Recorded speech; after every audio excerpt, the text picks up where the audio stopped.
Welcome back to my channel. It is the end of August and oh, I'm so sad. I'm so sad. I love the summer.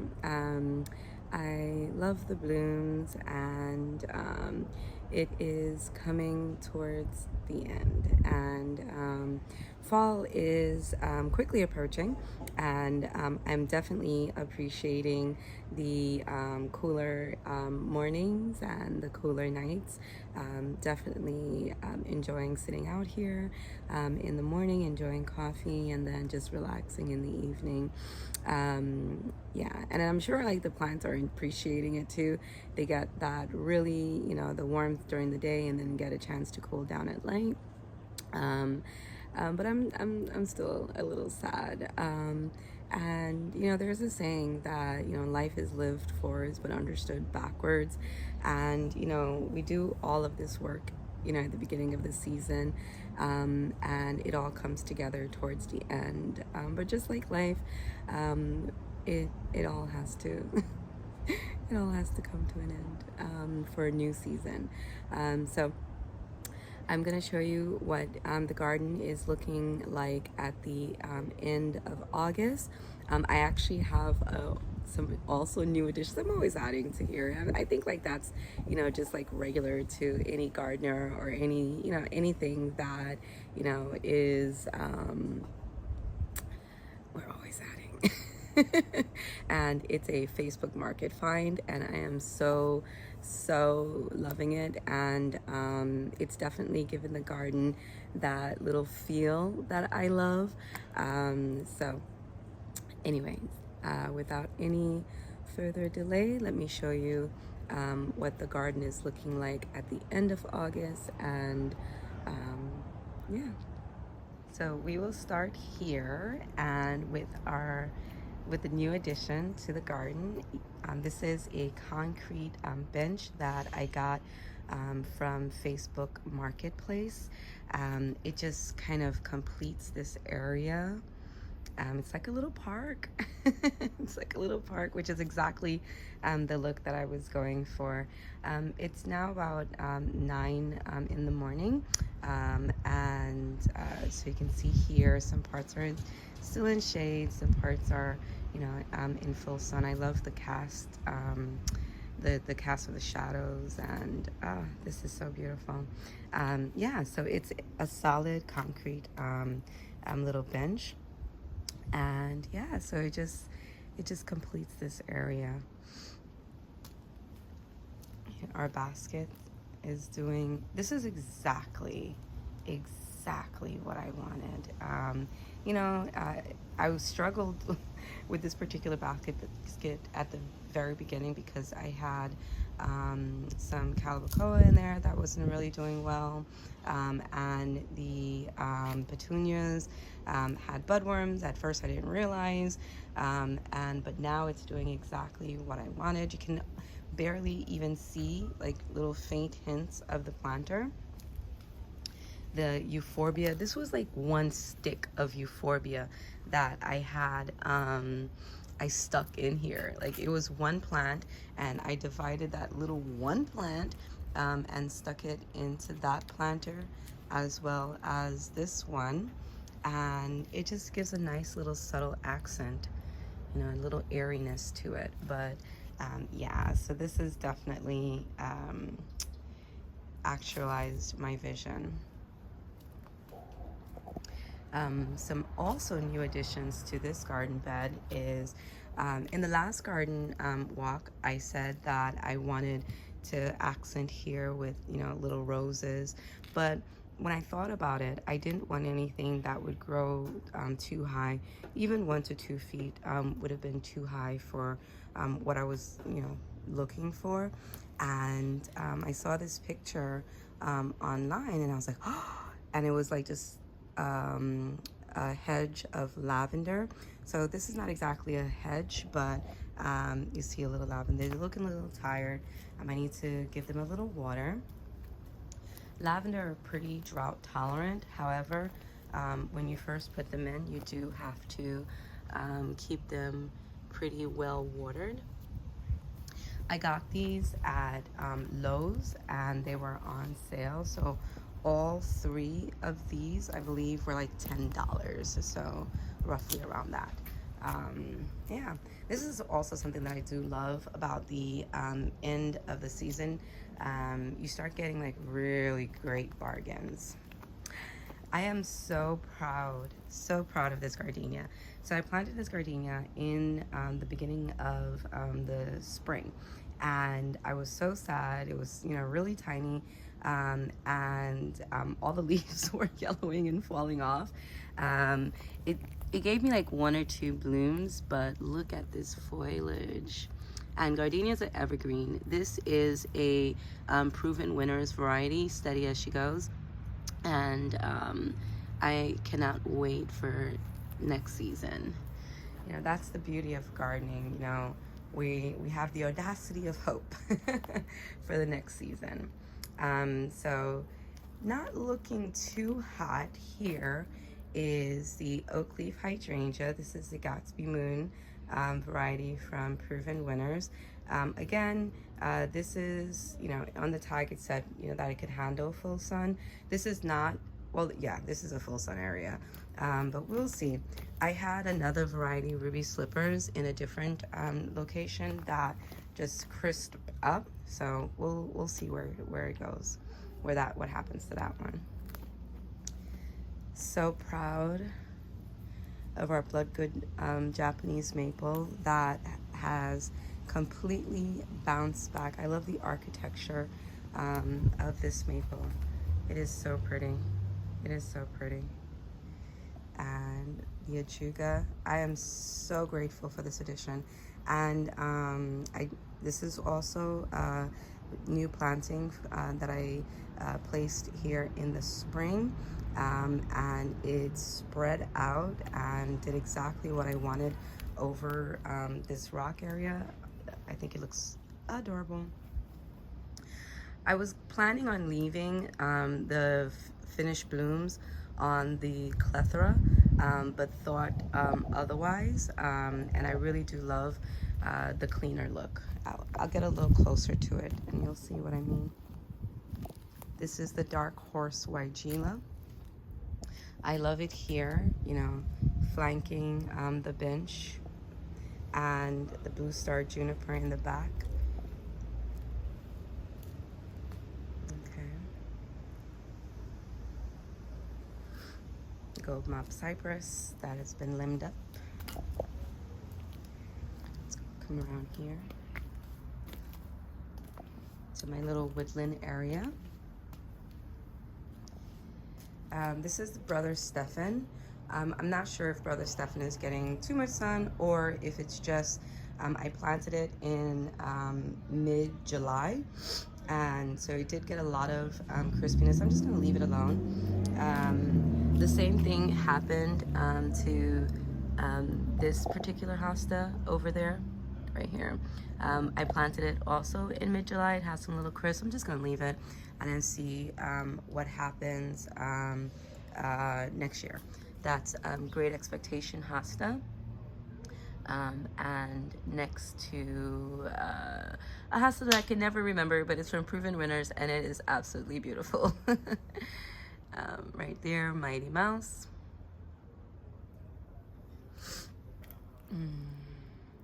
This hosta was here before I purchased my home, but I love that I divided it and placed it here and here. And these are two, well, this is actually one Astilbe. This is really good also. At the end of the season, you get larger plants that you can divide and make 2, and that's what I did with this. So this is Deutschland Astilbe, and I just divided it, and I can't wait for the spring and the summer next year. My little Mugo pines are putting on some weight. I love these. I love these. Yeah, so this is the clethra. I took the blooms off and it has some new leaves coming off. And I think it was just really waiting for the blooms to kind of come off, because the minute that I clipped the blooms off, whoosh, new shoots. And sometimes you gotta cut off the dead for the new. And then ferns. The ferns also are a new addition that I added in the middle of the summer.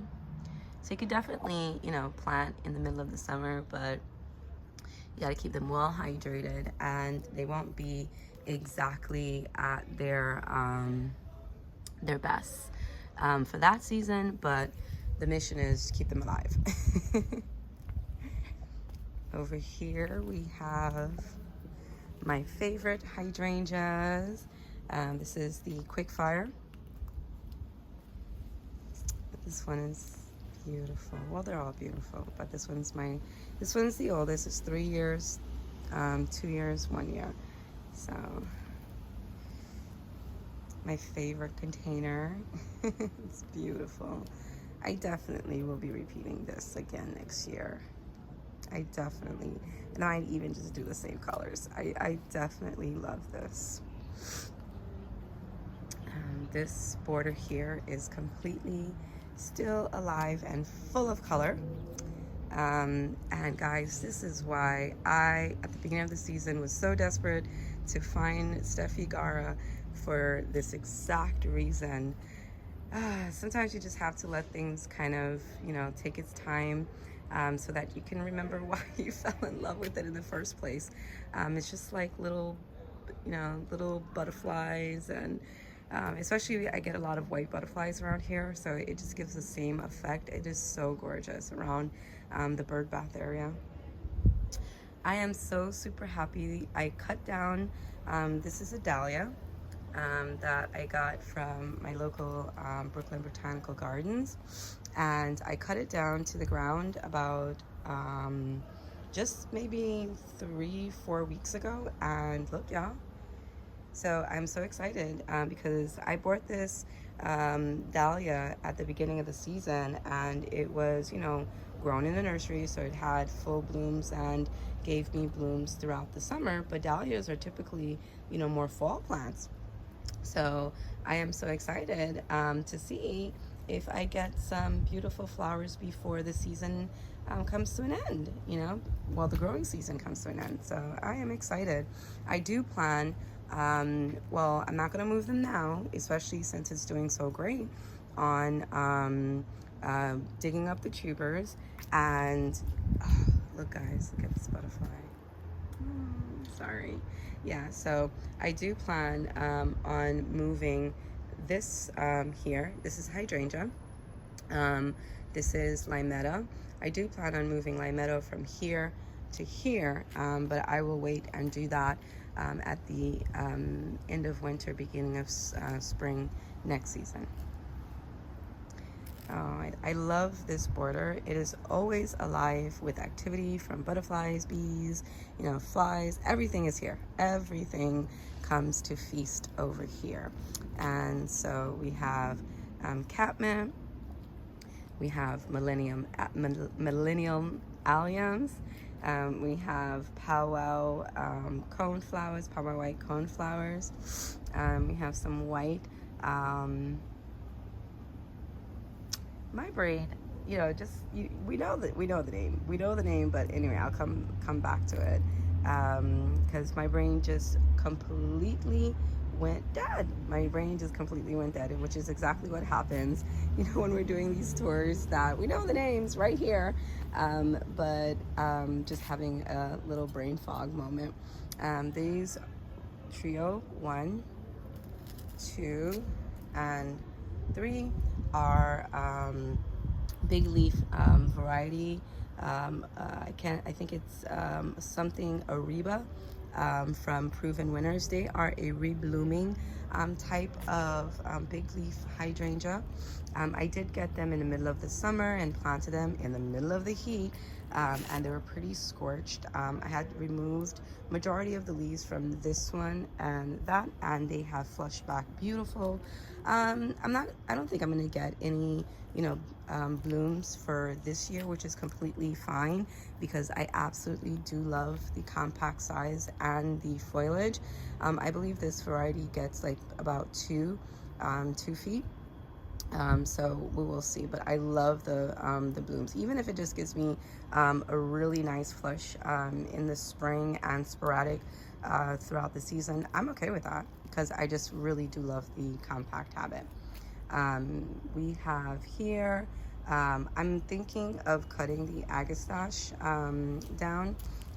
They are so beautiful, but majority of the blooms are spent, and I do think from cutting them back when I cut these back, end of June, beginning of July, they do flush back pretty quickly. These are Poquito Agastache, a more compact variety. I absolutely love them, and I think I am going to cut them back.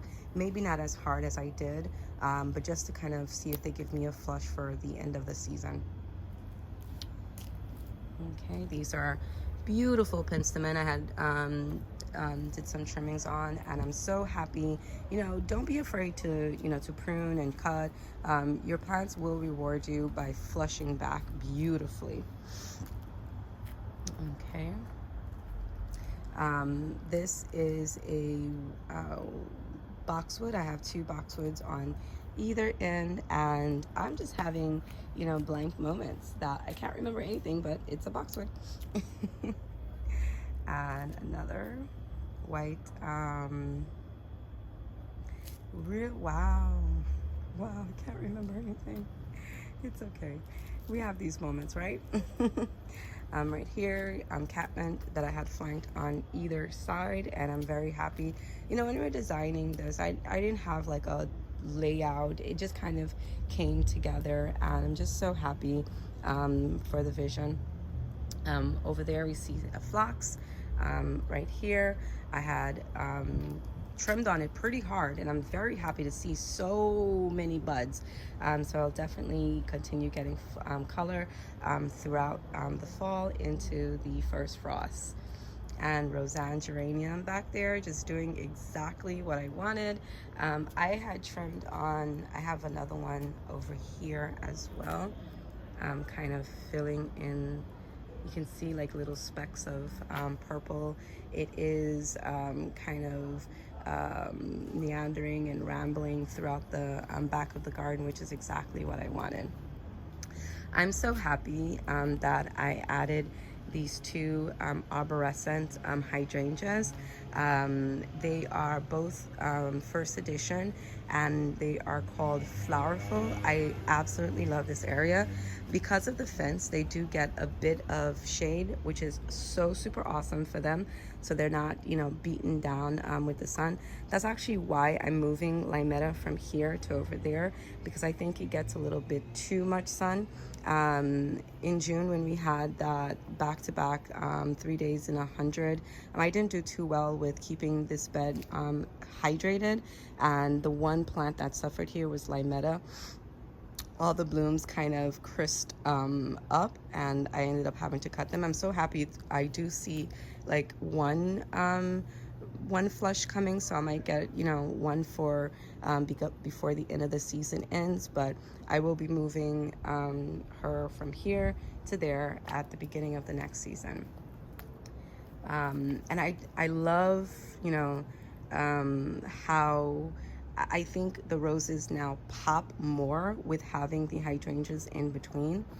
I absolutely love this rose. If we had scent vision, it smells so lemony. It is so beautiful, and it blooms throughout the entire season from the end of spring to the first frost. I absolutely love these roses. These roses were here before I moved in, so I'm not quite sure about the variety, but I'm pretty sure they are the yellow variety from Knockout roses. I could be wrong, but I've seen that particular variety, and I think that that's what that is. So yeah, my Japanese weeping willow, just beautiful.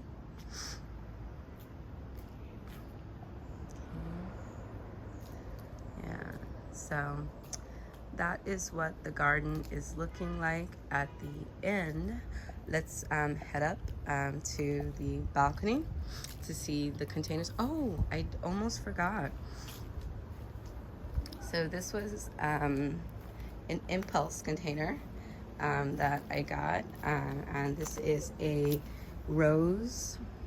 Yeah, it's supposed to be like a nice compact pinkish rose. I'm forgetting the variety. That is the theme for this morning. Forget.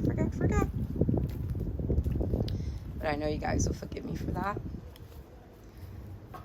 Let's head upstairs to see what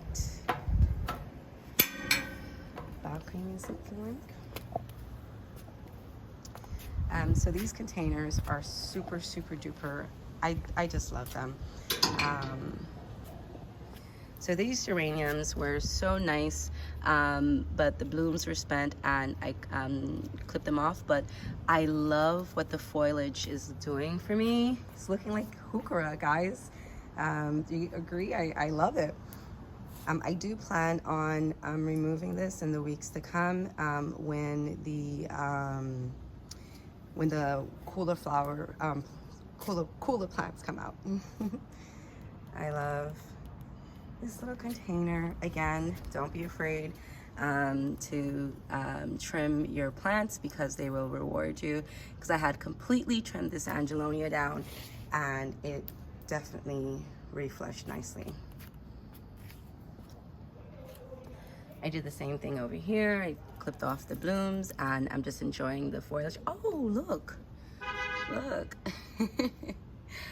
Yeah. Oh, do I have over here? Let me see. No, not yet. What a beautiful surprise. Oh, I didn't even notice you there. Oh, it's pretty. Pretty. Yeah, I did the same thing over here too. I had cut down the Angelonia and it reflushed back so beautifully. And this is my love right here. This is Olivia Rose Austin, a David Austin rose, and it is gearing up for its third flush. I just love the new foliage, this little red that it has. It's just so pretty. And I'm definitely happy that I did choose this rose for this area. Here is a new addition. I don't typically kind of get into mums, but I saw this. This is an annual mum and I could not pass it. So it was like $1.50. And they also had some Diamond Frost Euphorbia, so I added it. And I think it's a nice little accent for over here.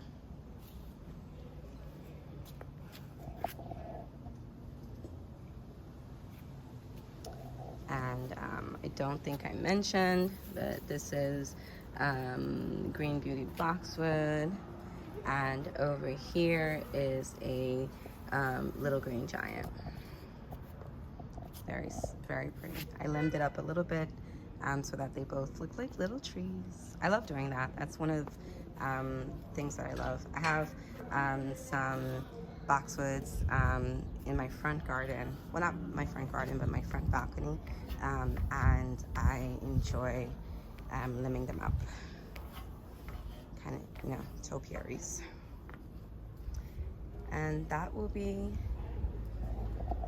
that. So thank you for joining me for the end of August garden tour.